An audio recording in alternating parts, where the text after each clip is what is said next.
Hola, ¿cómo andan? ¿Bien? Bien, bien. Vamos a dar inicio al seminario benéfico que hemos preparado para ustedes de parte de Fitness Angel Institute, también haciéndonos solidarios con todas las cuestiones que han estado pasando en México, en los distintos lugares, al sureste, al centro, con los temblores y demás. Así que, bueno, hemos decidido en una reunión de profesores poder poner nuestro granito y poder contribuir, ¿no? Y contribuir desde lo que sabemos hacer y de lo que nos gusta y nos apasiona, que es un poco compartir sobre ciencias del ejercicio. Así que la jornada de hoy va a ser un poquito más diferente a lo que convencionalmente nos convocamos, que son diplomados o seminarios específicos.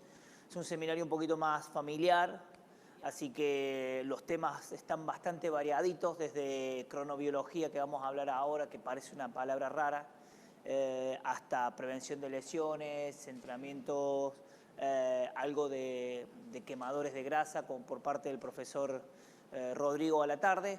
Así que tenemos una jornada bastante amena con pequeñas conferencias que espero que les sean de mucha utilidad para sus prácticas. Bien, me voy a presentar un poquito yo. Mi nombre es Cristian Buema, soy profesor de educación física y entrenador, ¿sí? Para los que no me conocen, provengo desde Argentina, ¿sí? Particularmente de aquí Córdoba, provincia central, provincia mediterránea de Argentina, así que tenemos aproximadamente más de 800 kilómetros a la salida del mar, así que bueno, acá en Cancún, tan cerquita, estamos bastante bien.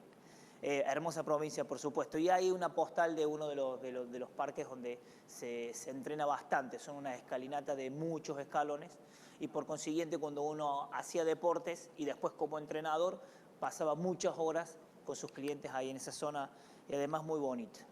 Bueno, estudié aquí en el Instituto del Profesor de Educación Física en Córdoba y me recibí de profesor de Educación Física, trabajando mucho con amigo y formador, el profesor Di Santo, que a la tarde en prevención de lesiones los voy a volver a contar un poquito la historia del ejercicio físico adaptado y demás, ¿no? Con él trabajé la parte de especialidad en flexibilidad y fuerza, en ejercicio físico con orientación terapéutica, que es a lo que actualmente me dedico gran parte del día laboral, es decir, a la mañana.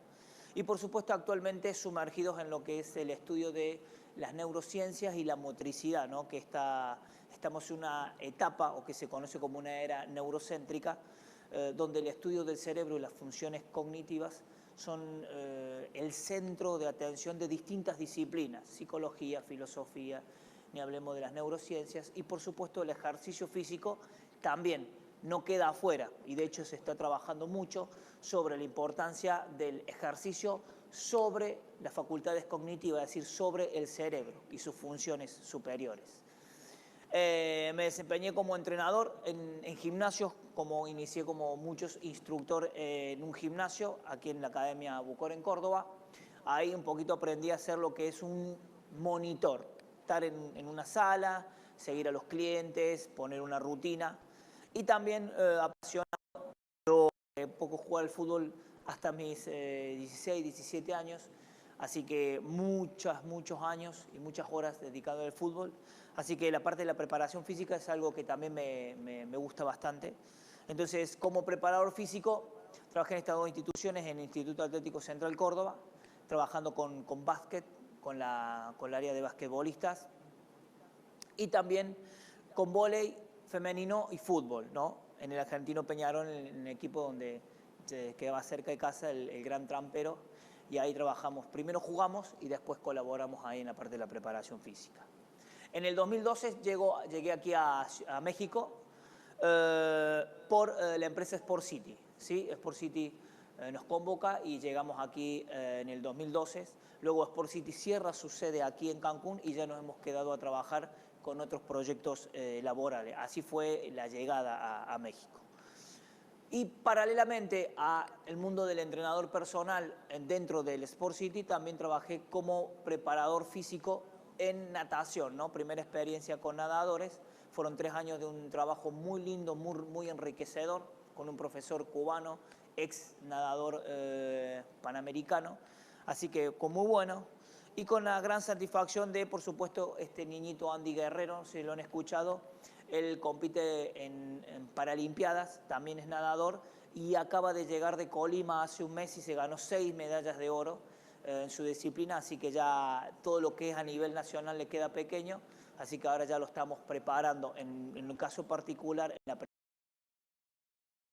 parte técnica, entrenador o head coach, que es Abel Hernández, para poderlo llevar ya a competiciones de roce internacional, así que es una gran promesa y tiene un gran futuro con Andy, así que es un placer trabajar con él. Y luego, además de mis funciones como la parte terapéutica y la preparación física, coordinamos aquí un poquito académicamente lo que es el programa de estudio de Fitness Angel Institute, que nace prácticamente hace 3 años con una idea, una ilusión de poder compartir experiencias con muchas personas que tenían muchas inquietudes y no había centros de formación o por lo menos profesores que guiaran qué material de estudio y demás. Entonces surge la idea de todo de la escuela y bueno, ahí estamos un poquito desarrollando aquí en Fitness Angel programas, proyectos y se vienen cosas bastante grandes, ¿no?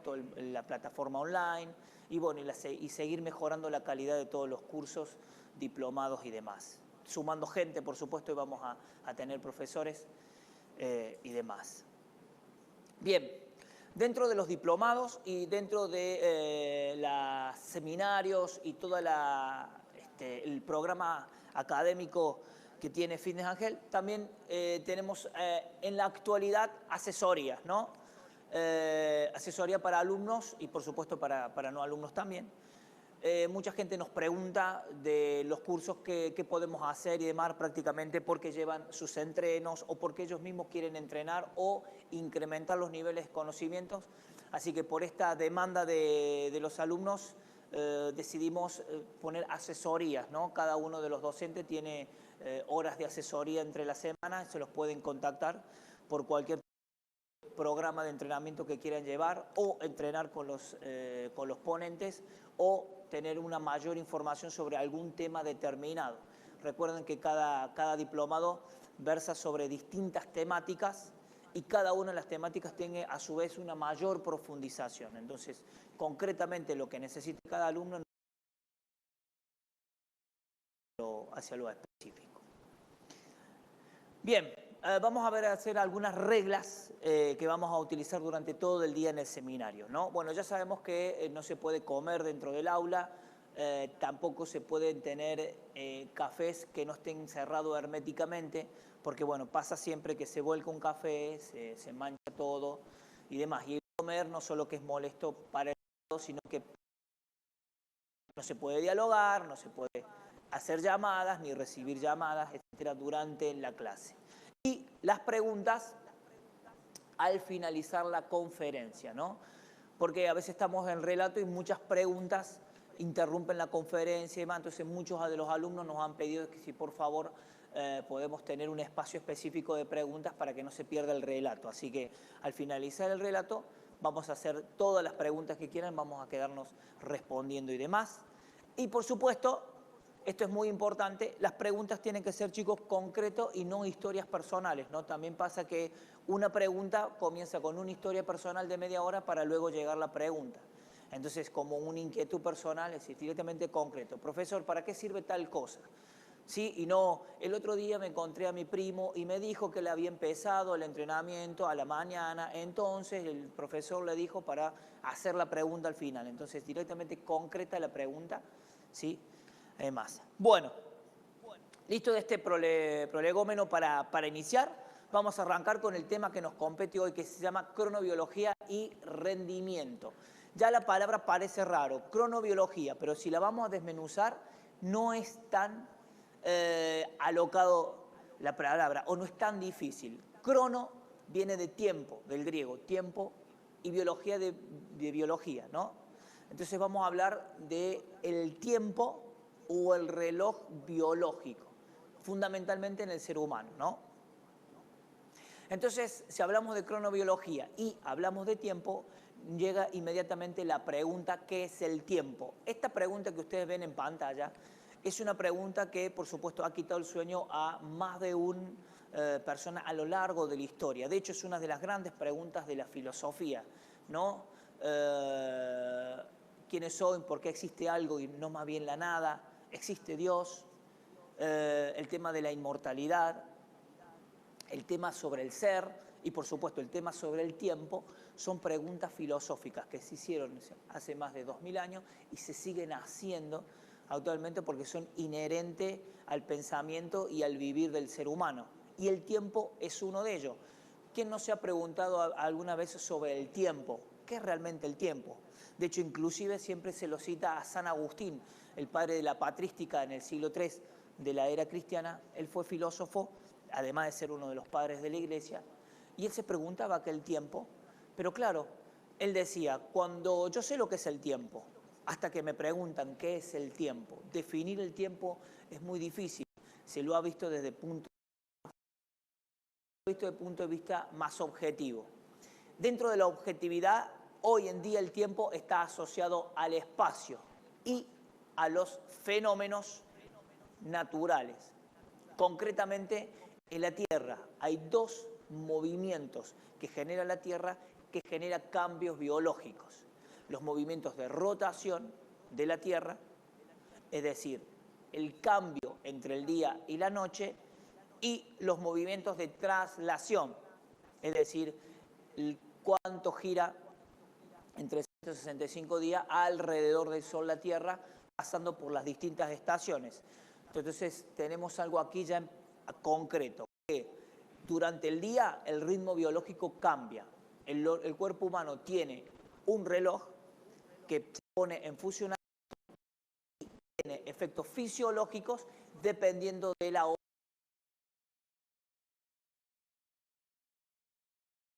Sabemos bien que en verano los días se alargan, en invierno los días se acortan. Eso cambia el ritmo biológico de las personas.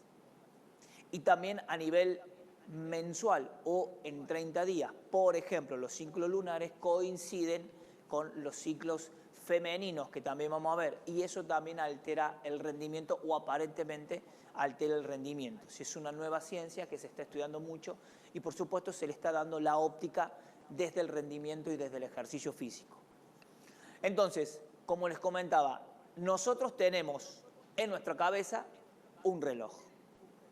Hay como un reloj, tenemos el reloj externo, usted tiene un reloj de pared, un reloj manual, que le va marcando minutos, horas, segundos. Pero nosotros tenemos, independientemente de ese reloj, un reloj biológico que se pone en horas según el día. A la mañana se transcurre las 24 horas.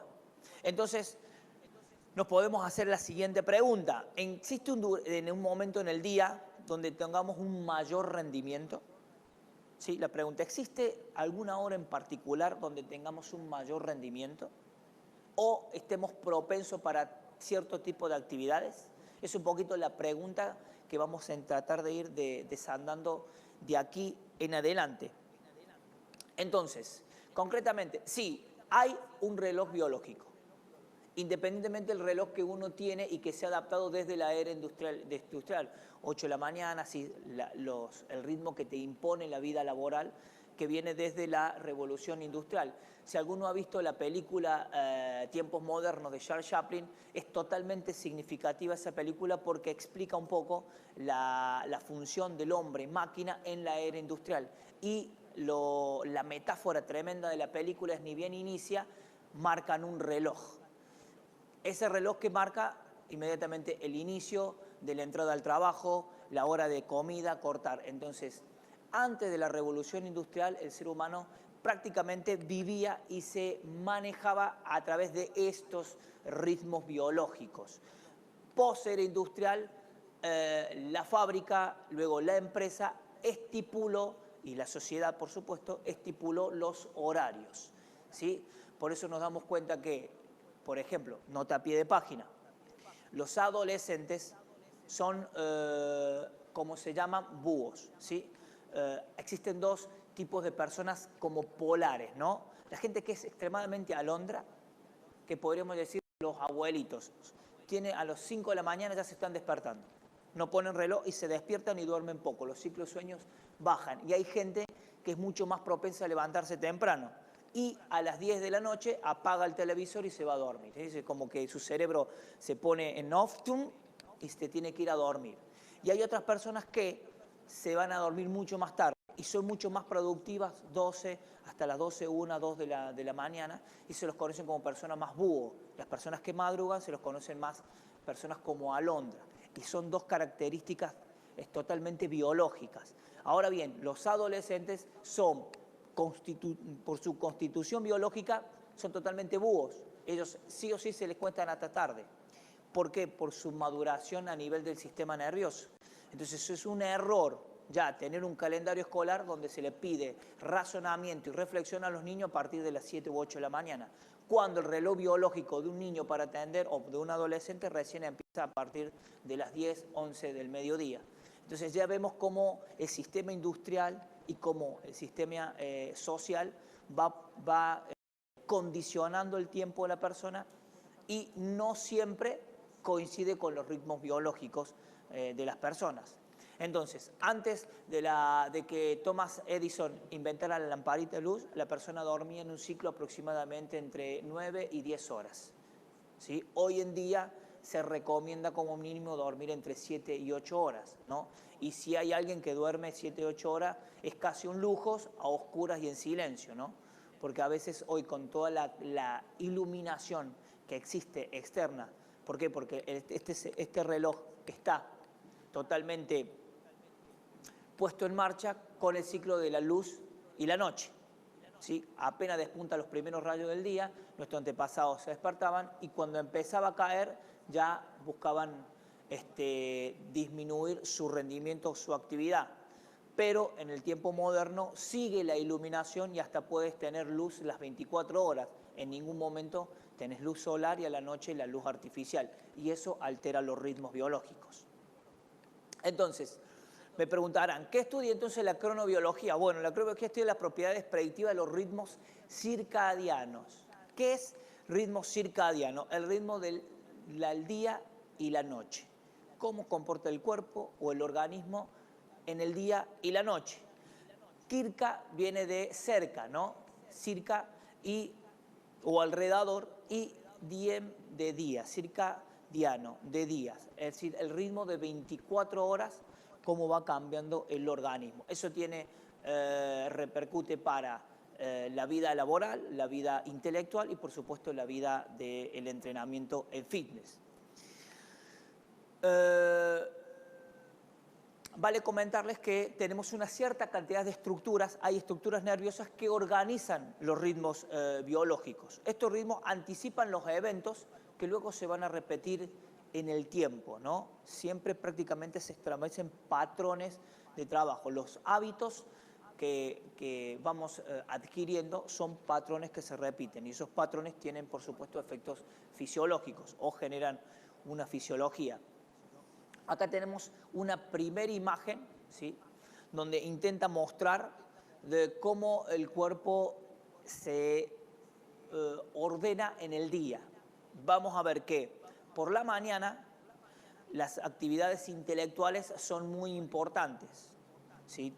A la mañana uno está con el sistema nervioso más descansado, por consiguiente todas las facultades intelectuales están un poquito más despiertas, más no la capacidad de rendimiento físico. Y vamos a ver que todas las actividades que tengan que requerir un aprendizaje técnico, que no signifique una gran carga física para el cuerpo, puede tranquilamente ser entrenado a la mañana o es óptimo entrenarse a la mañana. Y al mediodía baja los niveles de rendimiento y por supuesto post almuerzo, ya vamos a ver investigaciones, todas las facultades que impliquen coordinación, equilibrio y precisión están totalmente disminuidas. Entonces, no es buena estrategia entrenar, por ejemplo, al mediodía trabajos de precisión, equilibrio y coordinación fina. Y a la tarde comienzan a incrementar nuevamente el nivel y ya todo lo que tenga que ver con carga física de alta intensidad está mucho más propenso el organismo a trabajar por la tarde. ¿Tá? Así es un poquito a rangos generales cómo se organiza el organismo. Obviamente todo esto tiene distintos factores fisiológicos que vamos a pasar a verlos ahora. Tenemos estructuras neuroanatómicas. ¿Cuáles particularmente? Los ciclos de iluminación regulan el reloj biológico. Estos reguladores se conocen como Zeitgeber. No sé si alguno lo ha escuchado una vez, pero son como los que ponen en hora al reloj. Por ejemplo, cuando hay cambio meridional de horas, o sea, te tomas en México y te vas, por ejemplo, a París, tienes un desfasaje de horas. Entonces, cuando tú estás despierto acá, en otro lado del mundo están por dormirse. Y cuando tú llegas a dormir, la estás despertando. Entonces, cambia todo tu ciclo porque tu cuerpo, a pesar de que el reloj en ese lugar esté marcando para ellos la hora de la comida, la hora de la siesta, la hora del descanso, para vos es totalmente cambiado. Tú tienes ganas de comer en los horarios que ellos no comen, tú tienes ganas de dormir en los horarios que ellos se despiertan, y hasta que te amoldes a ese nuevo uso horario, pasa un determinado tiempo. ¿Cuál es la estructura nerviosa que pone en hora al reloj biológico? Bueno, tenemos distintos. Primero y principal estructura anatómica, la retina. Sabemos que la luz, es decir, el día y la noche, es uno de los factores externos que ponen en hora al reloj biológico. De las estructuras anatómicas tenemos tres principales. La retina, vamos a ver, el núcleo supraquiasmático que se encuentra aquí sobre el quiasma óptico y la glándula pineal, una glándula que se secreta fundamentalmente la melatonina, que es una hormona que liberamos a la hora de dormir. Más que nada esa hormona tiene función en la pigmentación de la piel, en el color de la piel, y se segrega a la noche cuando uno descansa. Prácticamente es una hormona que regula los ciclos de sueño, fundamentalmente. Se segrega cuando uno duerme. Entonces, la luz ingresa por la retina, ¿sí? Hace impacto aquí en todo lo que es el sistema de la retina, que se encuentran pequeños receptores que se conocen como conos y bastones, reciben la luz y evidentemente eso va a activar al núcleo supraquiasmático. ¿Estamos? Hasta ahí. Obviamente cuando caen los niveles de luz del día, la retina, la luz que llega, empieza a modificar y modifica, por supuesto, la descarga sobre este núcleo, que lo vuelvo a decir, se llama núcleo supraquiasmático. ¿A dónde se encuentra? Miren, se encuentra ahí, justo arribita del quiasma óptico. La luz regula, o este núcleo regula la luz que proviene del exterior. En otra figura un poquito más específica encontramos en ese punto particular del cerebro. Ese es uno de nuestros relojes biológicos. Y el otro les comentaba, que está estrictamente relacionado, es la glándula pineal. La glándula pineal que se encuentra aquí, justo, entre el hipotálamo y la glándula pituitaria o la hipófisis, ¿sí? Son estructuras nerviosas que segregan hormonas para mantener la homeostasis del cuerpo. Homeostasis es el equilibrio del organismo, ¿está? La temperatura corporal, la frecuencia cardíaca, la frecuencia respiratoria, la presión arterial, todo eso se está regulando segundo a segundo y no nos damos cuenta, o por lo pronto no somos conscientes de ello. Pero pasa porque todas estas estructuras regulan de manera involuntaria, ¿sí?, la función del organismo. Entre esa estructura está la glándula pineal, que segrega la melatonina. Una nota a pie de página de la glándula pineal, por ejemplo, hasta René Descartes, filósofo del siglo XVII, él planteaba que esa glándula tenía una función particular. Él era partidario de un dualismo, y de hecho a través del dualismo cartesiano que actualmente se sigue, él separaba lo que era la sustancia inextensa, es decir, todo lo que no es material, y la sustancia extensa, lo material. Entonces él decía que las facultades intelectuales, la volición, son parte de la sustancia inextensa, es decir, del alma, del espíritu, y la parte corpórea, física particular, es de la sustancia extensa. Entonces se preguntaba, ¿cómo se combina lo material con lo espiritual en el cuerpo? Bueno, él encontraba en la glándula pineal, él decía que era el lugar donde el espíritu y el cuerpo se comulgaban o se conmutaban, y ahí había cambios, ¿no? Hoy se sabe que no es tan así la cosa, pero bueno, él planteaba ya que la glándula tenía esa función. Hoy se sabe que la función no es encontrar el espíritu con el cuerpo, ahí, particularmente en esa glándula, pero sí segregar melatonina cuando descansamos. Acá vemos particularmente en la imagen, la línea roja que ustedes ven es una persona de 20-25 años. Y la línea más oscura, punteada, es de una persona de 67 años, más de 60 años. Ven cómo la melatonina disminuye con la edad y es por eso que las personas adultas duermen menos, ¿sí? Cuando uno nace, el niño duerme muchas horas, 14, 15 horas, y a medida que va evolucionando, vamos descansando menos. El organismo necesita menos descanso para recuperar las funciones.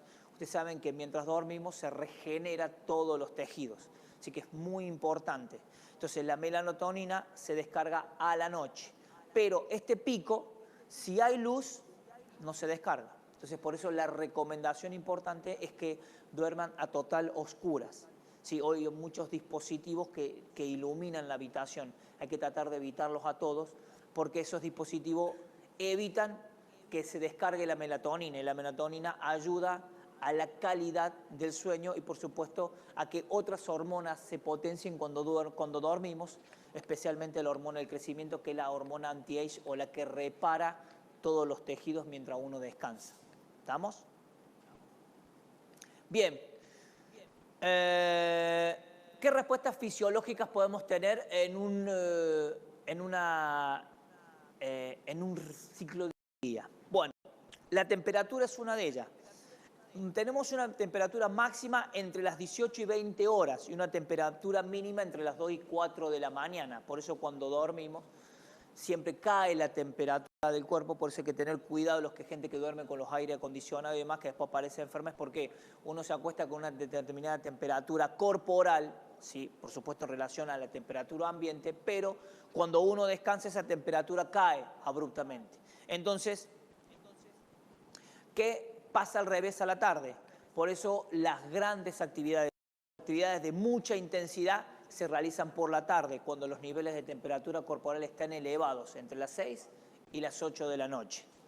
Acá tenemos una gráfica cómo cambia la temperatura durante el día y vemos cómo el pico se da entre la parte de la tarde o la segunda parte de la tarde y cae a nivel de la madrugada.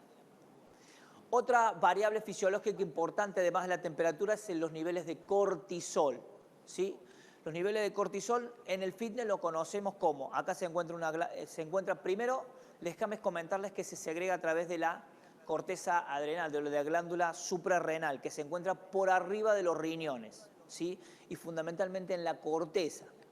Ahí se segrega esta hormona que es el cortisol. Acá tenemos una imagen un poquito más ampliada, donde se encuentran arriba las glándulas suprarrenales. ¿Cuál es la función del cortisol? Bueno, nosotros la conocemos en el mundo del fitness como catabólico proteico, ¿sí? Y es cierto, es catabólico proteico, es decir, tener altos niveles de cortisol es aumentar los niveles de proteólisis o de ruptura de proteínas. Pero también genera gluconeogénesis. ¿Qué significa gluconeogénesis? Gluco viene de glucosa y neo de nuevo y génesis de origen o de construcción. Es decir, construir glucosa a partir de otras moléculas. Cuando hay cortisol en el cuerpo, ¿qué iniciamos? La construcción de glucosa a partir de otras moléculas, ¿está? También hay algunas investigaciones que datan de una mayor lipólisis o ruptura de grasa con niveles de cortisol, antiinflamatorio y inmunosupresión dentro de las funciones. Esta es muy importante. ¿Por qué? Porque seguro me preguntarán, profe, me dijo el doctor que tenía altos niveles de estrés y estaba relacionada con el nivel de cortisol. Es cierto. Es una respuesta del organismo ante una situación. Esta respuesta tiene tres grandes caminos. La huida, la lucha o la resistencia. Esos factores estresantes son totalmente subjetivos a cada persona, ¿no? Lo que le estresa a uno es muy posible que no lo estrese al otro y viceversa. Dentro de los factores, por supuesto, más estresante era, por supuesto, la pérdida de los trabajos, los conflictos amorosos, los cambios de casa, también la gente que se tiene que mudar, hay gente que para mudarse es un factor muy estresante. Y el estrés en particular sirve y es un mecanismo que el organismo tiene para sobrevivir. Si no hubiésemos tenido el mecanismo de estrés, si no nos estresáramos, no sobreviviríamos como especie, no nos adaptaríamos a las nuevas situaciones ambientales, sociales, personales. En definitiva, autosuperarse es estresarse. No sé si me explico. Usted recuerde que el cerebro inmediatamente busca la estabilidad, inmediatamente busca la pérdida o la disminución del gasto energético, y desafiarse o aprender cosas nuevas es un estrés para el cerebro y él le permite aprender y superarse. Ahora bien, ¿por qué el estrés es malo clínicamente? El estrés es malo cuando se perpetúa la respuesta. ¿Me explico? Cuando vos te estresas te sirve para salvar de una situación, para adaptarte y para aprender. Ahora el problema es cuando tienes un foco estresante y se hace crónico. Entonces permanentemente descarga cortisol. En un principio el cortisol te ayuda, te da glucosa, te prepara para la acción. Por eso cuando haces ejercicio inmediatamente comienza una actividad de cortisol. Pero cuando se prolonga durante el día, es decir, te levantas y peleas en tu hogar, llegas al trabajo y peleas con tu jefe, sales del trabajo y te peleas con el tráfico en la gente, en la calle, con el tráfico, regresas a tu hogar y vuelves a discutir con tu familia, pasas de permanentes estados de estrés o de conflicto donde eso hace que disminuya lo que se conoce como la inmunosupresión, es decir, las defensas del cuerpo. Por eso cuando estás estresado te enfermas más, bajan los niveles de defensa y por supuesto te enfermas más rápido. Entonces, de todas esas funciones tiene el cortisol. Ahora bien, ¿cuál es el pico cortisol en el día, en el ciclo? A las 9 de la mañana. ¿Sí? Por eso las actividades que lleven un anabolismo corporal, por lo general, deben de entrenarse por la tarde. ¿Y por qué por la tarde? Vamos a ver, porque hay otra hormona que compite con ella, que es la testosterona. Entonces, a la mañana, recuerden, actividades de baja intensidad.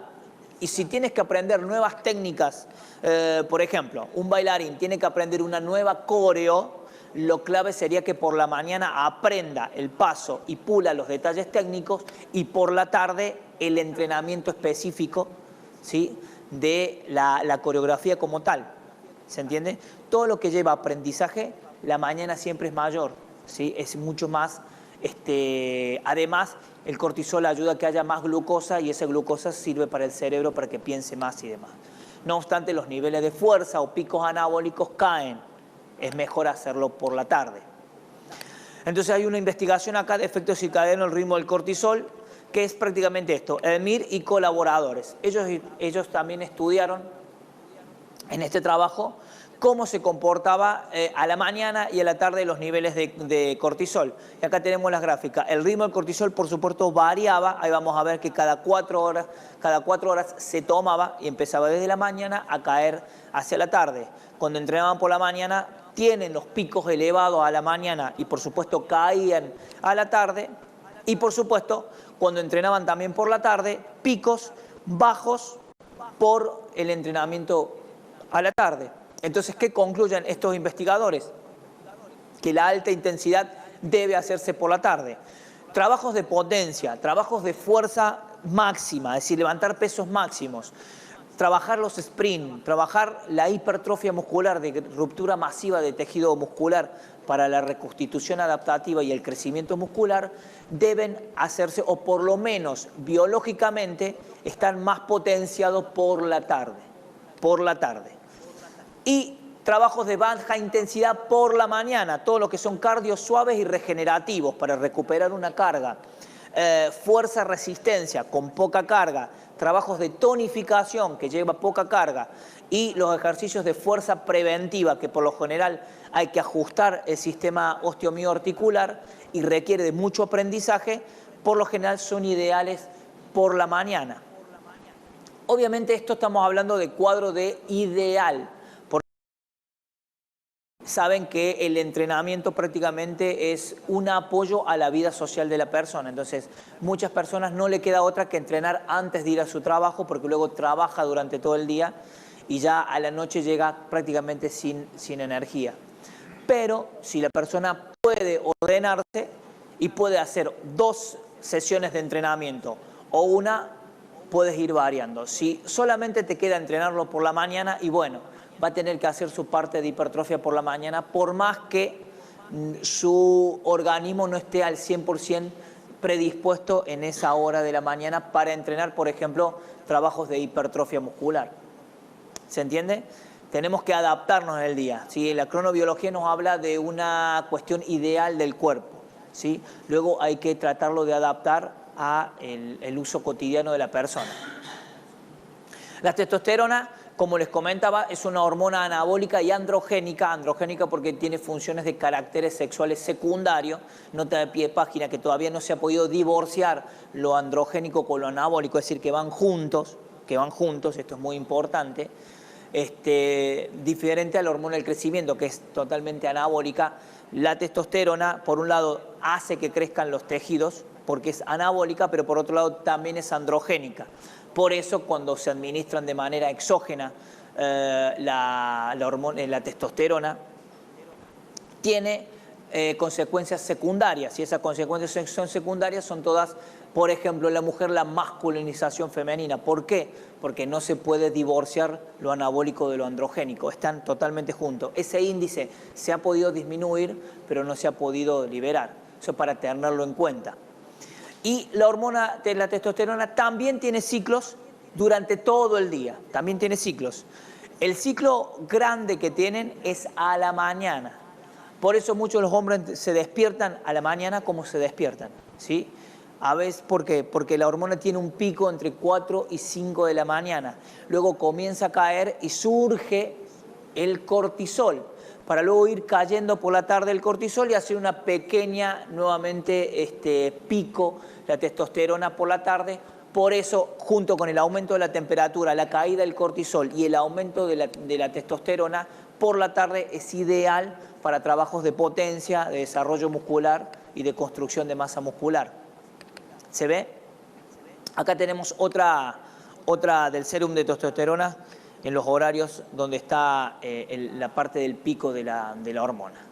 Y la hormona del crecimiento, otra hormona importante que también se regula por ciclo circadiano, es decir, se regula en el día, es una hormona que sabemos también es totalmente anabólica y regenera los tejidos.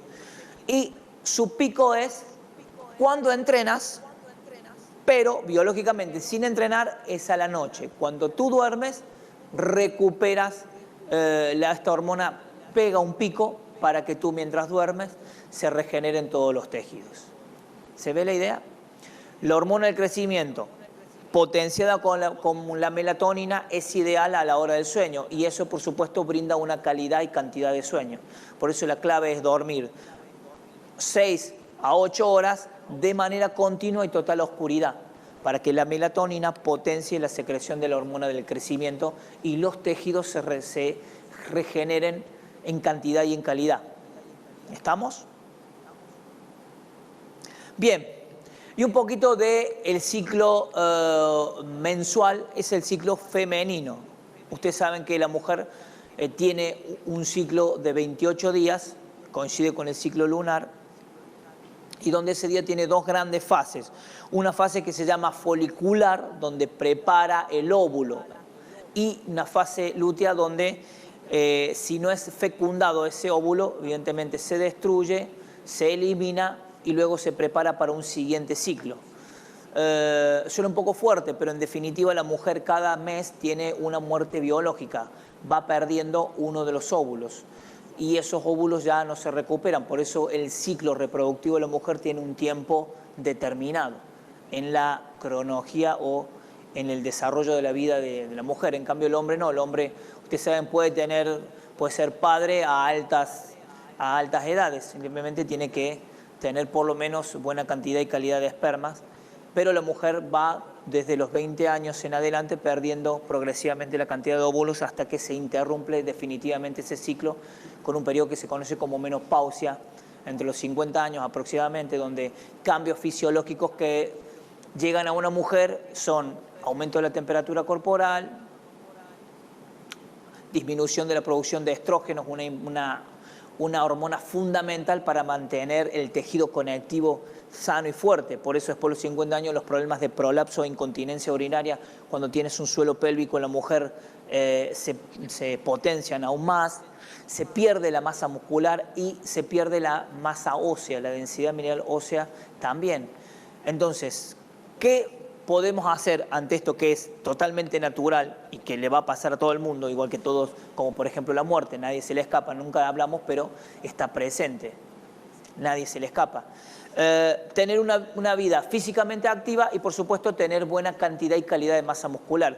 Ya se está súper documentado que una mujer que es fitness en toda su juventud y tiene buena cantidad de masa muscular, los periodos de osteoporosis u osteopenia, que es la muerte de la célula ósea, se retarda en el tiempo. Entonces puede tener mucha más calidad ósea y por supuesto en ciertas estructuras que dependen del estrógeno, aún en periodo de menopausia. Así que es muy importante hacer entender a la mujer hoy en el siglo XXI que entrenar la masa muscular para ella es sumamente importante. De hecho, no solo es una cuestión estética, sino que también es una cuestión de salud, ¿sí? Porque tuvimos hace unas décadas atrás el mito de la mujer que si hacía pesas se iba a poner como un hombre y entonces no querían ni pisar por el gimnasio. A lo sumo iban haciendo otro ejercicio glúteo a la casa y después todas clases de aeróbic, que no está mal, está muy bueno, la tonificación, bla, bla, bla, pero la masa muscular es muy importante y debe ser entrenada en la mujer. No solo por una cuestión estética, vuelvo a repetir, sino también por una cuestión de salud. Bueno, entonces en este ciclo, creo 28 días, tenemos también rendimientos. Hay algunos autores que se han pues, inclinado por los niveles de rendimiento. Por ejemplo, los niveles de rendimiento en la mujer se encuentran en el periodo preovulatorio. ¿Sí? El día 14 es el día de la ovulación de la mujer. 4 días antes se encuentra un nivel alto de rendimiento y el peso corporal se mantiene. Post-ovulación, día 16, 17, 18, empieza a caer el ritmo del rendimiento y empieza a incrementar el peso de la mujer, comienza a retener líquido y el periodo, por supuesto, en la fase menstrual como tal, por supuesto, cae abruptamente el rendimiento y aumentan los niveles de peso.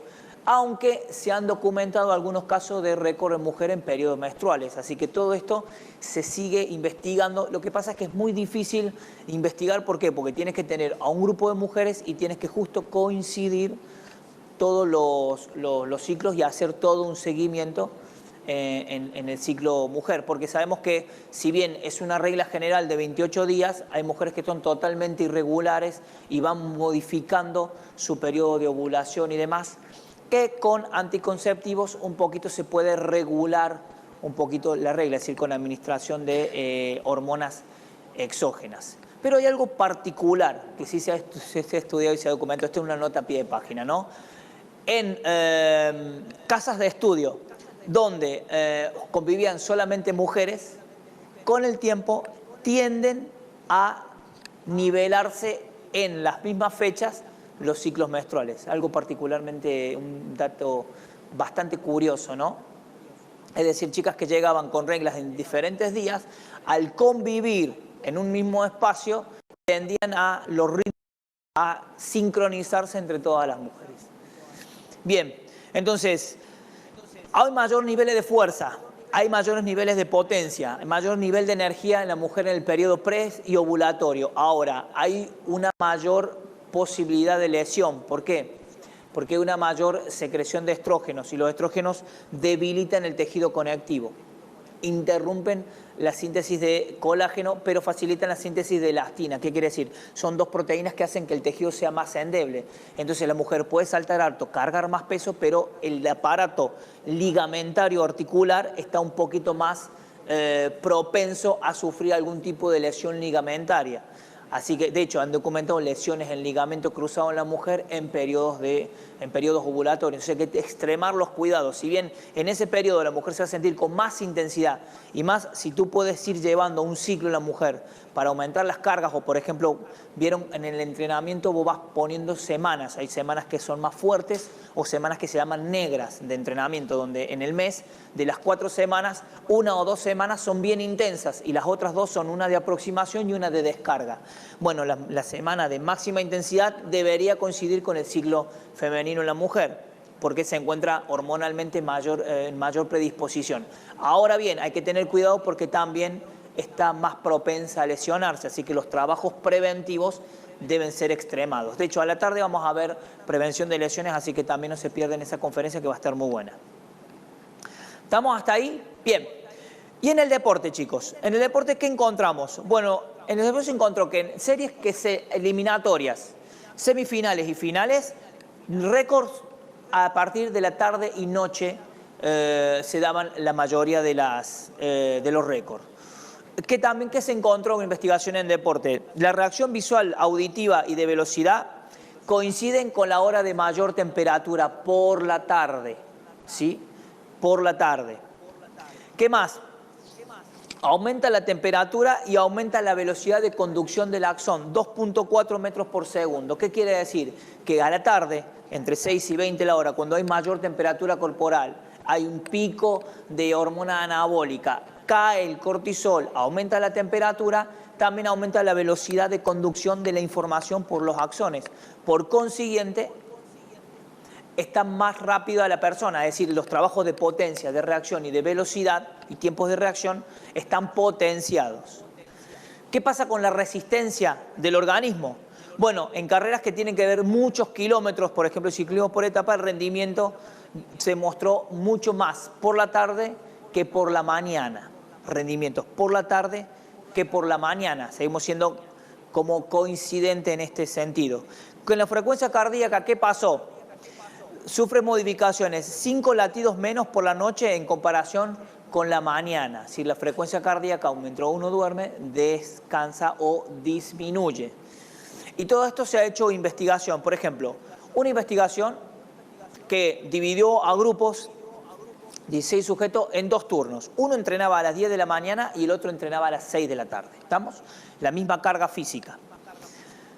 ¿Qué fue el objetivo de la investigación? Bueno, querían saber el metabolismo del cuerpo dependiendo de la hora de entrenamiento. Bueno, ¿qué encontraron? Que aquellos que entrenaban por la tarde tuvieron un 3% de incremento en la masa muscular y una pérdida del 4% en la masa grasa. Es decir, que por la tarde hubo mayor aumento de masa muscular y una pérdida mayor de 4% del tejido graso. Y la presión cardíaca presenta un nivel elevado entre las 10:30 y las 5 de la tarde. Es un horario donde la frecuencia cardíaca se mantiene elevado. En cuanto a los valores de fuerza, de entrenamiento de la fuerza como tal, la máxima manifestación concuerda con el cenit. ¿Qué quiere decir el cenit? Con la tarde, donde el pico de testosterona se encuentra incrementado. Por eso volvemos a repetir, fuerza máxima, potencia y construcción de masa muscular, el cuerpo se encuentra en mejores condiciones por la tarde. En la hora de la mañana, obviamente disminuye y la melatonina crece. Tenés bajos a la madrugada, pero tenemos, recuerden, un pico. Mientras duermes de 2 a 4, pero 5 o 6 de la mañana, hay un pico también de testosterona por la mañana. En regímenes de activación muscular, concéntrico, excéntrico y estáticos, tenemos una fuerza concéntrica y excéntrica, se han medido durante el día y han encontrado que los valores máximos se encuentran también por la tarde, coincidiendo con los niveles de fuerza y los niveles de testosterona libre. Y en el entrenamiento cognitivo, entrenamiento intelectual o trabajos de coordinación táctico-estratégico, la performance mental, la aritmética y la memoria a corto plazo son mejores por la mañana.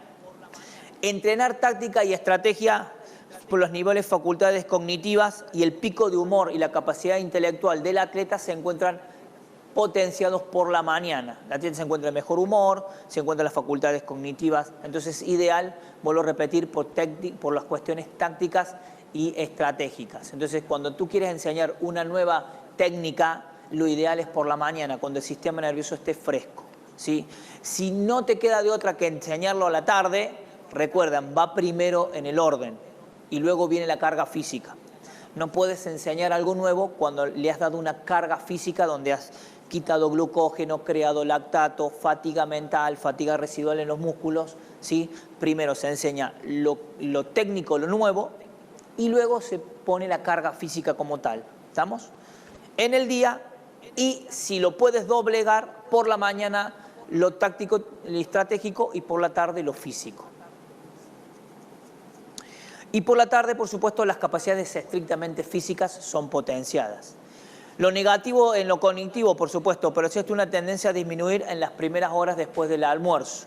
¿Qué quiere decir? Puntería, precisión y equilibrio se encuentran disminuidas después de comer, ¿no? Bien, la motricidad fina también por los niveles de la tarde. Y esta investigación de Atkinson, acá les muestro, en récords mundiales. Muchos récords mundiales, chicos, de atletas se compiten por la tarde, como les comentaba hace un ratito. Por ejemplo, los récords mundiales de velocidad se dieron entre las 6 y 8 de la noche, ¿no? Usain Bolt en 2012, 9.63 récord mundial, y récord olímpico, olímpico en Londres 9.63 y récord mundial 9.58 en el 2009. Los dos récords se dieron después de las 6 de la tarde, entre las 7 y las 8 de la noche. Récord de velocidad en atletismo entre 19 y 21 horas. En ciclismo también, los jóvenes obtenían mejores resultados que los que competían por la tarde que por la mañana. En natación también tenemos, depende, la natación hay condiciones que no varían. La temperatura del agua por lo general siempre o debería estar siempre a la misma temperatura. Pero se observan mejoras de rendimiento en 100 y 400 metros entrenando por la tarde y por la noche. Los niveles de flexibilidad, trabajo del profesor Di Santo. Por la mañana los rangos de movimiento se encuentran totalmente disminuidos. ¿Por qué? Por algunas razones. Primero, por la sensibilidad del uso neuromuscular aumentada, ¿sí? De Weinig. Miren, este es un uso muscular. Las líneas rojas son las fibras que nosotros conocemos de un músculo. Por dentro hay pequeñas fibras que se llaman intrafusales que van paralelas al músculo. Ahí se encuentra el receptor del estiramiento. Cada vez que un músculo se estira, reflejamente se contrae. Bueno, ese uso es un reflejo de protección para evitar el sobreestiramiento y la lesión del músculo. Ese reflejo por la mañana está potenciado. Es una persona que quiere estirar o hacer flexibilidad por la mañana, está súper duro y ese reflejo está súper. Claro, por eso mucha gente que hace trabajos como por ejemplo de alto estiramiento, yoga por la mañana, se ve, ese reflejo está muy potenciado. Por consiguiente a la persona se le dificulta más el estiramiento y se vuelven sesiones mucho más dolorosas hacer flexibilidad por la mañana. Por esto de que está aumentada la sensibilidad del reflejo. También disminuye el flujo de sangre a la región y por supuesto las fascias están, si todos los envoltorios musculares al tener poca temperatura y poca irrigación están mucho más difíciles de distenderse o de flexibilizar.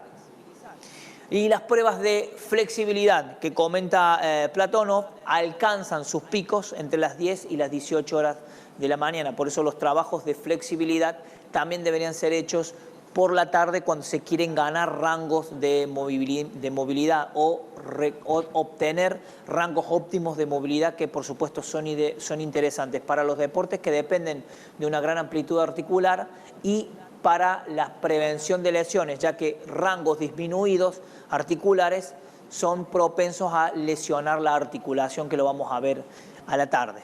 ¿Estamos? Bien. Muchas gracias. Acá está mi correo, ¿sí? Está mi número por cualquier consulta o cualquier asesoría que necesiten. Ahí me pueden contactar. Así que bueno, después de haber de manera estoica atendido en esta primer conferencia, sí abrimos el espacio de preguntas. Ahora